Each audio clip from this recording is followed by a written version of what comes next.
Good afternoon. The trading session is now closed. It was a split session to close out the week's midpoint. The DFM General Index ended the day at 5,786, easing 0.26% as real estate stocks dragged on the index through the afternoon. Over in Abu Dhabi, the ADX General managed to buck the trend closely, slightly higher at 9,658 points, up by 0.21%, buoyed by its heavyweight banking constituents. The DFMREI closed at 11,980 points, down 0.29% on the session. Emaar Properties settled at 8.88 dirhams, off 0.45%, and Aldar Properties dipped to 7.85 dirhams, down 0.38%. The real estate sector continues to face a gravity of its own as it works through its post-Feb correction, now sitting over 28% below its peak levels. On the banking front, the session's bright spots were clear. First, Abu Dhabi Bank advanced to close at 17.52 dirhams, up 0.69%. ADCB ticked higher to 12.92 dirhams, gaining 0.54%, while ADIB nudged up to 20.82 dirhams, a 0.34% gain. UAE banks remain among the strongest performers year to date, with FAB up 36% and ADCB up 28% since January. Now to commodities, and the story of the day is copper.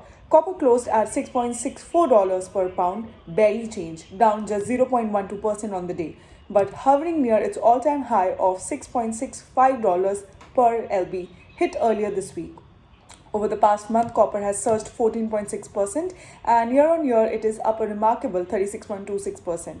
The drivers are well known. AI data center build-outs consuming record volumes, the world's largest copper producer posting its weakest April output in 23 years, and Trump tariff adjustments widening the US copper premium.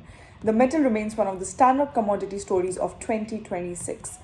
Gold ended the session at $4,465 per ounce, shedding 0.54% as a firm dollar and rate hike expectations continued to weigh. Silver followed suit at $75.42, slipping a marginal 0.29%, though it remains up an extraordinary 1,117% year-on-year. On the energy side, WTI crude closed at $93.90, holding gains of 2.26% on the session as US-Iran ceasefire negotiations remain in flux and US crude stockpiles fell for a sixth straight week.